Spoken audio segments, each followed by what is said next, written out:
Ladies and gentlemen, Bill Kroger.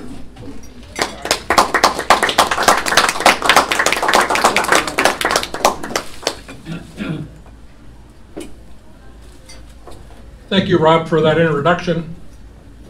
4 years ago, I started a study. Oh, by the way, when I'm done, I'll be signing some books up here for anybody that might want one. 4 years ago, I started an odyssey that led to the publication of this book, Fallon's Orphans. I had been wanting to get published for decades. I just didn't have the time. I was working, and so finally when I retired, I said, this is what I want to do. So I wrote the first draft. Nobody wanted it. Got a lot of rejections, very disheartening. So I wrote a sequel to it. Nobody wanted that. Got a lot of rejections. So then I did a screenplay and pitched it at the Willamette Writers Conference to 4 Hollywood types, and I knew I was in trouble when the first person that showed up was younger than the characters in my book. And the woman that was there, she says, "It sounds so 40s." And I says, "Does that mean you don't like it?" And she goes, "Yeah." Well, all 3 of them didn't pan out either.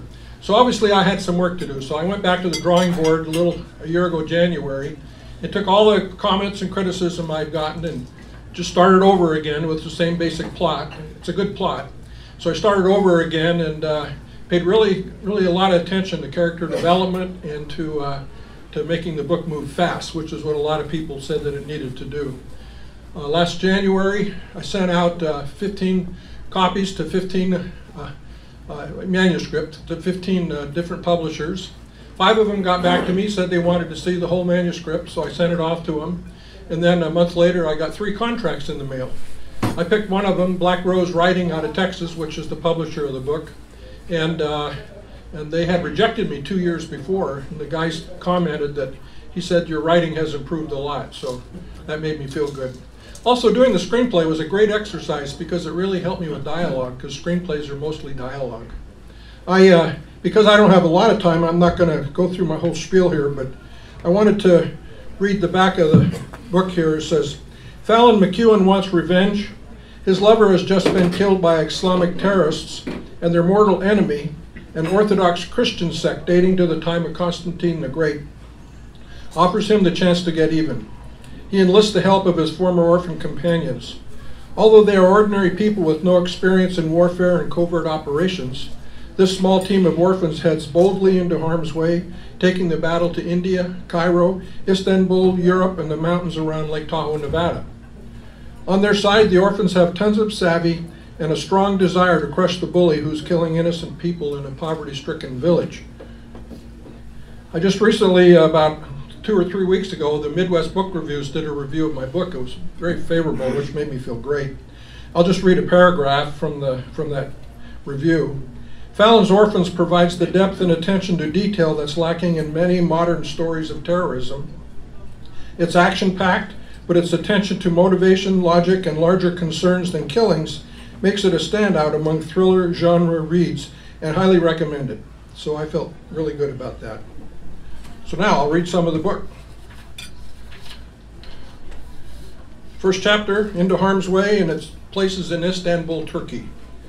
Fallon McEwen opened his eyes and stared at the lace canopy over the 4-poster bed, marveling at the intricate patterns.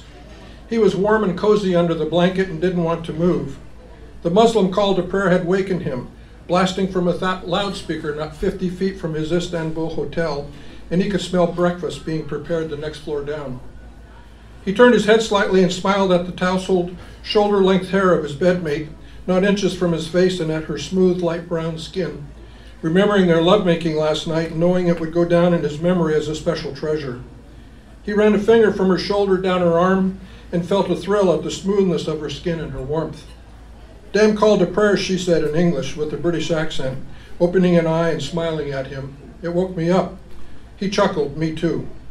She scooted closer to him and reached down and felt between his legs, which aroused him almost instantly. "Can't get enough," she said huskily. He liked her bold attitude and responded with and they made love again, not as hot as last night, but steamy enough for a new day. And that's on the first page. When they were satisfied, Fallon climbed out of the big bed and headed naked for the bathroom, looking over his shoulder as he walked. Standing 6 feet tall, he was in good shape, with a flat stomach and strong shoulders. His dark hair was thinning on the top of his head, but he felt at age 40 that was expected. "What do you want to do today?" he asked. "We'll talk about it over breakfast," she called back, throwing the blanket off her supple body, sitting up and lighting a cigarette, taking the first drag of the day. In 20 minutes, they were showered and dressed and headed down the floor to find the food that smelled so good. And they weren't disappointed, as the Hotel Empress Zoe put on a nice spread, from hard-boiled eggs and crisp bacon to yogurt, muesli, and fruit. An hour later, they emerged from the yellow and white 4-story building and glanced quickly at the ruins next door of an ancient Turkish hammam, or bathhouse, built in 1483. Just down a bit and across the street was the pole with the call to prayer loudspeaker mounted on it. It was chilly, and both of them wore warm clothes, wool coats and scarves, and Fallon wore a blue wool knit cap. Fallon's head still was in a bit of a fog at the turn of events. He had agreed only 2 days ago to join the defenders of Constantine's sect, went to a party that night to celebrate, and ended up with this lovely woman walking beside him, holding his hand. Fallon felt it was like being in a wonderful dream, and he didn't want it to end. The woman's name was Esther, and Fallon thought she had the face of a goddess. High cheekbones, a sculpted nose, long dark eyelashes to match her dark hair, and deep brown eyes that pulled him in and made him feel as if he were looking into an exciting adventure about to happen. Esther was a member of the sect, and he wondered if he was in love with her even in this short period of time. Of all the women he'd been with over the years while jet setting foot loose and fancy free, he'd never felt for any of them what he felt for Esther now. He had to admit, though, that he knew little about her. She said she'd visited the United States several years back, New York City and Washington, D.C., and she could speak English well, but everything about her was hush-hush. Frankly, he wasn't sure he cared. The Esther walking beside him was the important one. Sometimes she would hesitate on an English word, unsure if it was the correct one, and would scrunch up her face, making her cheeks puff out like a squirrel's. He loved it, and he loved the smell of her soft hair and liked to rub his nose in it. She was in her mid-30s, he assumed, and was not married, hopefully, but he hadn't asked about a husband and saw no wedding band. He didn't know if rings to denote marriage were worn in this part of the world. They came upon the Four Seasons Hotel, and Esther said, "This used to be a prison years ago and was featured in the movie Midnight Express. Did you see it?" She continued without a breath, "But it wasn't filmed here. Actually, it's a very expensive hotel." Fallon felt energized in the breeze blowing off the Bosphorus. Ahead was the historic district, and he was anxious to see the former Orthodox cathedral, Hagia Sophia, and the famed Blue Mosque he'd read about before coming to Istanbul, or as the sect members insisted on calling the city, Constantinople, its ancient name up to modern times. Suddenly, Esther's grip on his hand tightened. "We're being followed," she whispered urgently. "Keep walking, as if nothing's wrong." He started to look back, but she jerked his arm. "Keep walking, don't look." She quickened her pace and pulled him along. "Who's following us? Why?" "I'm sure it's the SS, the soldiers of Suleiman. I was on a mission that went badly for them. They want revenge. Constantinople is their home turf." They were close to running. "We've got to get somewhere crowded and disappear," Esther said urgently. "This could be serious." Anxiety was obvious in the rising tone of her voice. After some twists and turns through busy thoroughfares, they came out of the built-up area of old 3- and 4-story buildings lining narrow streets into the historical grounds that were wide open. Esther took a quick look back and slowed slightly. "We may be safe now. I think they dropped off. I can see no one." They slowed their pace back to a normal walk.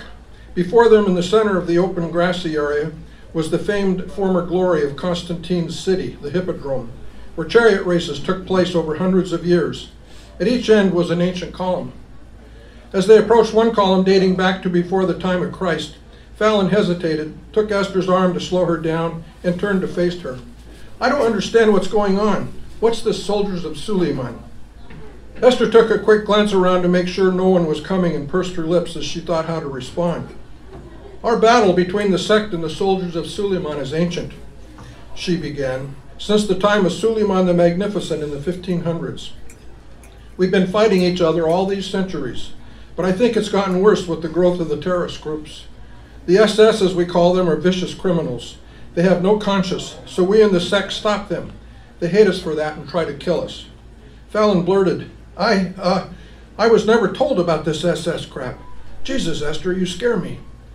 Esther smiled and put an arm around him and gave him a squeeze. They're gone now, Fallon, don't worry. She looked up at him. I'm curious to know if you'd been told about the SS. Would it have made a difference? From what you've told me over the past 2 days, you're excited about joining the sect. You're the first outsider ever invited in. Ever. That's very special, I would think. She took his hand and squeezed it. But then I know you're special. She winked at him and Fallon laughed. Still holding his hand, she started off. We need to get into a more public area with people just in case. She glanced around once more to make sure no SS were about. A few people were walking around the hippodrome, clearly tourists. As they approached a group of trees at one end of the hippodrome, Fallon marveled at the ancient Hagia Sophia Cathedral looming large in front of them.